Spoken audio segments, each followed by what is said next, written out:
अस्सलाम वालेकुम वरहमतुल्लाहि वबरकातुहू। मुअज़्ज़िज़ नाज़रीन, मैं हूं आपका दोस्त समीर और मेरे चैनल राह सफर पर आप सबका खैर मकदम है। नाज़रीन, जैसे कि आप देख सकते हैं, इस वक्त मैं मौजूद हूं दिल्ली की मशहूर मारूफ दरगाह हज़रत पत्ते शाह वली। ये बहुत ही मशहूर दरगाह है, बहुत ही तारीखी मकामात है दिल्ली सरजमी के बाइस ख्वाजगान का। तो अभी दरगाह शरीफ के अंदर चलेंगे और आप हजरत की क्या हिस्ट्री है और आप किस सिलसिले के बुजुर्ग हैं, ये सब मैं आपको आज के वीडियो में बताऊंगा। और ये बहुत छोटी सी दरगाह है, बहुत सुकून भरी दरगाह है। अभी अंदर चलते हैं, अंदर चलकर फाता करेंगे और आपकी क्या हिस्ट्री है मैं बताऊंगा। चलते हैं अंदर। नाजरीन, अगर बात करें आप पत्ते शाह वली की दरगाह की लोकेशन की, तो आपकी दरगाह की लोकेशन है निजामुद्दीन औलिया महबूबुल्लाही की दरगाह के ठीक सामने वाला रोड है जो हुमायूं टॉम की जानिब जाता है, यानी कि हुमायूं के मकबरे की जानिब जाता है।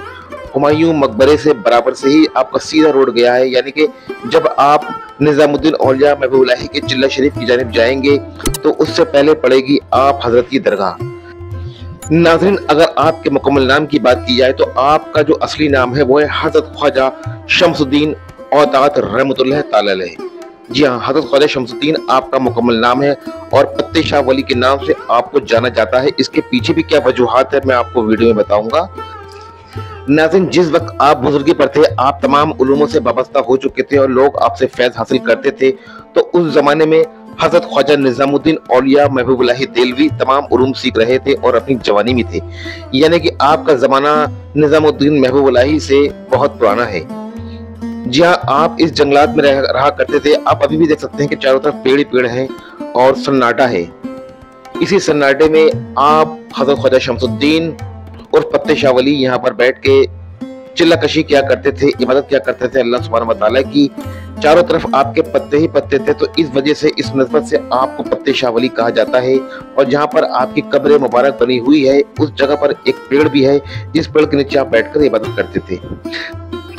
नाज़रीन, आप ये जो सामने दरगाह देख रहे हैं, जब आप पत्ते शाह वली की दरगाह पे हाजिर होंगे तो पहले मज़ार पड़ेगा कुतुब आलम मोहम्मद अब्दुल कदीर देहलवी रहमतुल्लाह ताला अलैह का। आप जो है जहांगीरी सिलसिले के बुजुर्ग हैं, सुमनानी यानी कि अशरफिया और जहांगीरी सिलसिला है आपका। जी नाज़रीन, पहले आप इनकी दरगाह पे हाजिर देंगे, उसके बाद पत्ते शाह वली की दरगाह पे हाजिर देंगे। जैसी दरगाह पे आप एंट्री करते हैं तो सबसे पहले मज़ार पड़ता है कुतुब आलम शाह मोहम्मद अब्दुल कदीर देहलवी रहमतुल्लाह ताला अलैह का, जो कि जहांगीर सिलसिले के बुजुर्ग है। ये उनका शजरा लिखा हुआ है सामने, आप देख सकते हैं नाज़रीन। तो अभी अंदर चलकर फातह ख्वानी करेंगे और इस खानका के बिल्कुल बराबर में ही है खानकाही मस्जिद, जो कि बहुत ही पहले तामीर करा दी गई थी। इसका रेनोवेशन का काम हुआ है। पहले दरगाह पे हाजिर दे लें, फातह कर लें, उसके बाद मैं आपको यहाँ की मस्जिद भी दिखाऊंगा, क्योंकि मगरिब का वक्त हो रहा है। मगरिब की नमाज अदा करेंगे, उसके बाद फिर पत्ते शाह वली दरगाह पर हाजिर देंगे। तो नाज़रीन, आप लोग भी कुतुब आलम शाह मोहम्मद अब्दुल कदीर देहलवी रहमतुल्लाह ताला की कब्र की ज़ियारत कर सकते हैं। बिस्मिल्लाहिर्रहमानिर्रहीम।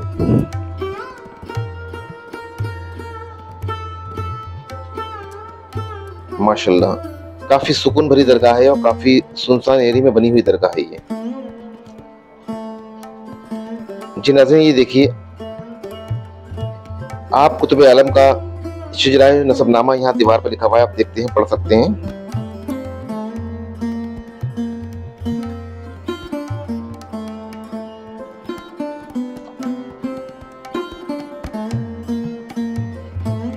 माशाल्लाह, काफी यहाँ पर सुकून है और काफी रूहानियत भरी दरगाह है यहाँ पर। अब चलते हैं हजरत ख्वाजा शम्सुद्दीन औतात रहमतुल्लाह ताला अलैह यानी पत्ते शाह वली की दरगाह पर। ये इसके बराबर से ही एक मज़ार बना हुआ है। माशाल्लाह, सुभान अल्लाह। अस्सलाम वालेकुम वरहमतुल्लाहि वबरकातुहू।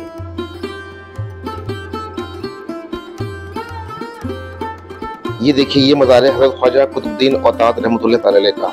औतात आपका लक़ब था, यानी कि कुछ कुतुब होते हैं, कुछ अब्दाल होते हैं, कुछ कलंदर होते हैं। इसी तरह से एक जो तसव्वुफ का एक सिलसिला है, इसमें औतात भी एक लक़ब होता है।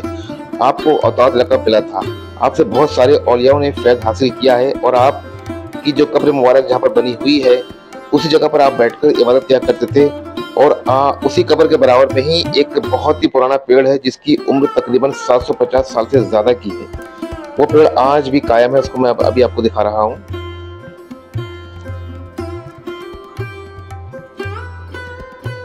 नाज़रीन, अगर बात करें किन किन औलियाओं ने आपसे फैज़ लिया है, तो दिल्ली के ज़्यादातर जितने भी यहाँ पर औलिया कराम रहे हैं, उन्होंने आपसे फैज़ हासिल किया। खुद निज़ामुद्दीन औलिया महबूबुल्लाही जब जवान थे और तमाम उलूम सीख रहे थे तसव्वुफ के, तब उन्होंने आपसे फैज़ हासिल किया है। नाज़रीन, सामने जो पेड़ देख रहे हैं, इस पेड़ की जो उम्र है तकरीबन 750 साल से ज़ायद है।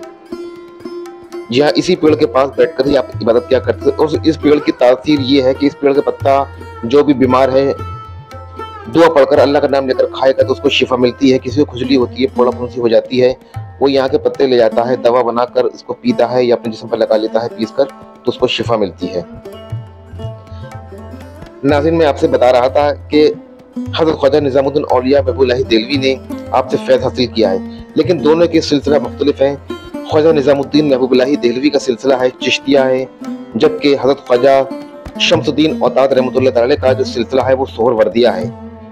लेकिन आप सोहरवर्दिया के बुजुर्ग थे और आप निज़ामुद्दीन औलिया महबूब-उल-इलाही चिश्ती बुजुर्ग थे, लेकिन आप महबूब-उल-इलाही ने पत्ते शाह वली से बहुत सारे उलूम हासिल किए और बहुत फैज़ हासिल किया। आप जब कभी भी अपने चिल्ले में जाया करते थे इबादत के लिए, तो आप जरूर इनकी हाजिर दिया करते थे, इनसे मुलाकात करते थे और इनसे सर पर हाथ रखवा कर इनका हाथों का बोसा लेकर अपने चिल्ले में जाया करते थे। जहाँ नाज़रीन, जहाँ पर आप पत्ते शाह वली की दरगाह मौजूद है, उससे कुछ ही दूरी पर आप निज़ामुद्दीन महबूब-उल-इलाही का चिल्ला मुबारक है, जहाँ पर आप बैठकर चिल्ला कशी किया करते थे, वक्त की हालत में अल्लाह को याद किया करते थे। उस चिल्ले की मैं आपको वीडियो बनाकर दिखाऊंगा इंशाल्लाह। दूसरे व्लॉग में आपको जो चिल्ला निज़ामुद्दीन है वहाँ का वीडियो देखने को मिलेगा। तो आज मेरा मकसद था हज़रत ख्वाजा शम्सुद्दीन औताद रहमतुल्लाह अलैह की सीरत पर रोशनी डालना, यहाँ दरगाह का व्लॉग बनाना, क्योंकि काफ़ी दिन से मैं सोच रहा था कि यहाँ पर मैं आऊँगा, पर आ नहीं पा रहा था, क्योंकि अभी मेरा रिसेंटली कली शरीफ का टूर फिनिश हुआ है और वहाँ पर उर्स अल्हम्दुलिल्लाह बहुत ही रूहानियत भरा रहा। तो क्लियर सीरीज की अगर आपने व्लॉग नहीं देखा है तो प्लीज़ देखिए, मैं इसका डिस्क्रिप्शन में आपको लिंक दे दूंगा। क्लियर के सारे जितने मुकम्मल ज़ारते हैं। नाज़रीन, सामने देख रहे हैं दरवाज़ा, ये यहाँ की खानकाही मस्जिद है। जी हाँ, यहाँ पर अभी हम लोग नमाज अदा करेंगे और उसके बाद फिर एक बार और थोड़ा सा दरगाह को आपको एक्सप्लोर करके दिखाऊंगा। माशाल्लाह बहुत सुकून भरी दरगाह है, क्योंकि आप इस बात से अंदाजा लगा सकते हैं कि इस जमाने में यहाँ पर सन्नाटा है, चारों तरफ जंगली जंगल है और पेड़ ही पेड़ हैं। तो जरा आप इस बात से अंदाजा लगाएं कि उस जमाने में क्या आलम होगा जब आप लोग यहाँ पर इबादत करते थे। अपना आप लोगों ने आशियाना जंगल में बनाया, तो ना यहाँ पर कोई बंदा होगा ना बंदे की जात होगी, लेकिन आप लोग बगैर किसी डर खौफ के यहाँ पर अल्लाह की इबादत क्या करते थे, अल्लाह को याद क्या करते थे। अल्लाह अकबर। अल्लाह सुब्हानहू व तआला इन सबके दर्जात को और बुलंद फरमाए। तो नाज़रीन, अभी हम लोगों ने यहाँ पर मगरिब की नमाज अदा की है। ये खानका की एक छोटी सी मस्जिद है, इसका मैं आपको नज़ारा करा देता हूँ, क्योंकि बुजुर्गान दीन का, औलिया किराम का एक उसूल रहा है कि जो कोई भी मुरीदीन अकीदतमंद आप लोगों के पास आया करता था, तो सबसे पहले आप लोग उसको नमाज की दावत दिया करते थे कि पहले नमाज से फारिग हो और उसके बाद आओ, क्योंकि नमाज हुजूर सल्लल्लाहु अलैहि वसल्लम की मिराज है, उनकी आंखों की ठंडक है। और आप जितने भी बुजुर्ग रहे, किसी ने भी अपनी नमाज नहीं छोड़ी है, ना ही कोई नमाज कज़ा की है। भले ही ज़ाहिरी तौर पे वो मसरूफ़ हैं, दुर्वेशी की हालत में हैं, वज़्द की हालत में हैं, लेकिन उनकी रूह कहीं और नमाज पढ़ रही है, वो कल्ब से नमाज पढ़ते हैं। जो कोई असली पीर होता है, असली बुजुर्गी को होता है, तो उसकी नमाज अदा होती रहती है, उसकी रूह कहीं और होती है, जिस्म कहीं और होता है। सुभान अल्लाह। तो नाज़रीन, एक बार फिर मैं आपको आगे चलकर इस खानका की ज़ियारत करा रहा हूँ। माशाल्लाह, वैसे तो दिल्ली में यहाँ पर आए हुए मुझे काफ़ी ज़माना हो गया है, लेकिन पहली मर्तबा इस दरगाह की मैं ज़ियारत कर रहा हूँ। सुभान अल्लाह, काफ़ी सुकून लग रहा है। जैसे कली शरीफ में जो दरगाहें हैं इमाम साहब किलकी साहब में, उस जगह जैसे सुकून रहता है, ठीक वैसा ही सुकून इस खानका के अंदर है। एक अजीब सी कशिश है, एक अजीब सी कैफियत है इस खानका के अंदर। नाज़रीन देखिए, अब मगरिब की नमाज अदा हो चुकी है और मैंने फातह नहीं पढ़ी थी, दोबारा आकर मैंने यहाँ फातह पढ़ी है। हज़रत ख्वाजा शम्सुद्दीन औताद रहमतुल्लाह ताला अलैह यानी कि पत्ते शाह वली किया। और आप दोबारा एक बार हाजिर दे लें, नज़ारा कर लें दरगाह के अंदर का। नाज़रीन, अगर उसके अंदर जो एक पेड़ है, मैंने बताया था, जो 750 साल पुराना है, लोग उसके पत्ते ले जाते हैं शिफा बतौर, दवा बतौर, और अपना इसका रूहानी इलाज करते हैं। किसी को कोई तकलीफ होती है तो दुआ पढ़कर अल्लाह का नाम लेकर उस पत्ते को खा लेते हैं। कोई इस पत्ते को पीस कर अपने जिस्म पे लगा लेता है। किसी को कोई बीमारी होती है तो इंशाल्लाह अल्लाह सुब्हानहू व तआला उस बंदे को ठीक कर देता है अपनी रहमत से, अपनी करीमी से। ये वो पेड़ है नाज़रीन। ये जहाँ का तहाँ पेड़ कायम है, ये अल्लाह की कुदरत नहीं है तो और क्या है। ये 750 साल पुराना पेड़ है और आज भी कायम है अपनी जगह पर। और इसी जगह पर आप हजरत बैठकर चिल्ला कशी किया करते थे, ये बात किया करते थे। जी नाज़रीन, अगर चिल्ला कशी की बात करी जाए तो चिल्ला कशी एक तरह का एक इल्म होता है जिसमें दिन रात बैठकर जो भी अल्लाह तक पहुंचने की कोशिश करता है, दिन रात अल्लाह अल्लाह करता है और दुनिया से बेताल्लुक हो जाता है। जब वो तमाम उलूम तक पहुंच जाता है तो वो फना और फिल्ला पर फाइज हो जाता है, हर चीज पर वो कादिर हो जाता है। अल्लाह सुब्हानहू व तआला उसकी आंख, नाक, मुंह, हाथ, पैर सब बन जाता है, यानी कि वो अल्लाह के नजदीक हो जाता है और अल्लाह का दोस्त बन जाता है, जिसको आप हम सब वली अल्लाह के नाम से जानते हैं। और इसी वजह से ही जो औलिया कराम एक पुराने जमाने में हुआ करते थे, वो सुनसान जगह पर वीराने में बैठकर अपना आशियाना बनाया करते थे बगैर डर खौफ के, क्योंकि उनके दिलों में सिर्फ खौफ इलाही हुआ करता था और किसी का डर खौफ उनके दिल में नहीं हुआ करता था। आप देख लें कितना सन्नाटा है इन जगहों पर, उसके बावजूद भी आज भी इनकी रौनक, इनकी रूहानियत आज भी बदस्तूर जारी है और लोग इनसे फैज ले रहे हैं। क्योंकि कुरान फरमाता है कि जो भी अल्लाह का नेक बंदा होता है, अल्लाह का वली होता है, चाहे वो शहीद हो, चाहे वो शोदा हो, चाहे वो अल्लाह का वली हो, कभी मरता नहीं है। दुनियावी तौर से तो वो मौत उसको मिल जाती है, लेकिन बातनी तौर से वो नहीं मरता, यानी कि उसका जिस्म को मौत आती है, उसकी रूह जिंदा रहती है और ये हमें सुनते हैं, महसूस करते हैं और हमारा जवाब देते हैं। सुभान अल्लाह, हर चीज़ का जवाब कुरान करीम में मौजूद है। लेकिन कुछ लोग ऐसे हैं जो इन चीज़ पे इख्तलाफ रखते हैं, कहते हैं वली अल्लाह की दरगाह पर सिर्फ फाता पढ़ो और आ जाओ, क्योंकि ना वो तुम्हें सुन सकते हैं, ना महसूस कर सकते हैं। तो ये उनकी बदगुमानी है, उनकी गुमराही है, उनका बदअकीदा है। और मैं आप लोगों से गुजारिश करूंगा कि ऐसे बदअकीदा लोगों से दूर रहें। जो आशिकाने अहले बैत होगा, आशिकाने औलिया होगा, वो अपने बड़ों की रेस्पेक्ट करेगा, अपने बड़ों को, बुजुर्गों को इज्जत देगा। जी हाँ, क्योंकि आज सरजमीन हिंदुस्तान में जो इस्लाम का तोहफा है वो इन बुजुर्गान दीन की निस्बत से ही है। आप लोगों ने अपने रूहानी फैज से लोगों को मालामाल किया, करामातें दिखाई और तबलीग दीन करा।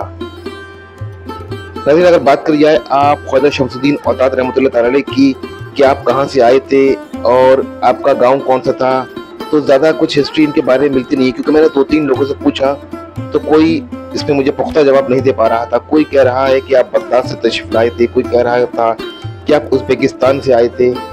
तो फिलहाल जब तक किसी चीज़ की पुख्तगी ना हो, ऑथेंटिकेशन ना हो, तो उस चीज़ को वायरल नहीं करना चाहिए, लोगों के बीच में ना पहुँचाना चाहिए। बस ये बात की पुख्तगी है कि आपका जो सिलसिला व नसबनामा है सहरवर्दिया के बुजुर्गों में से आता है और आप अपने ज़माने के जलील कदर बुजुर्ग रहे हैं। आपसे तमाम दिल्ली के 22 ख्वाजगान ने आपसे फैज़ हासिल किया है, जिसमें निज़ामुद्दीन महबूब इलाही का भी नाम आता है। आप महबूब इलाही जब कभी भी अपने चिल्ले पर इबादत करने जाया करते थे तो रास्ते में आपसे ज़रूर मुलाकात करते थे और आपसे मुसाफा करने के बाद ही अपने चिल्ले में जाया करते थे। आप निज़ामुद्दीन महबूब इलाही ने भी आपसे बहुत सारे उलूम सीखे, इसी वजह से आप ख्वाजा शमसुद्दीन औताद यानी कि पत्ते शाह वली की बहुत रेस्पेक्ट किया करते थे। तो नाज़रीन, पत्ते शाह वली दरगाह की व्लॉग को अब मैं यहीं खत्म कर रहा हूँ। अगर आपको ये मेरा छोटा सा व्लॉग पसंद आया हो तो इस व्लॉग को लाइक और शेयर करना बिल्कुल ना भूलें। अगले दरगाह व्लॉग में बहुत जल्दी आपसे मुलाकात होगी। तब तक अपना और अपने घर वालों का ढेर सारा ख्याल रखें। अल्लाह हाफिज।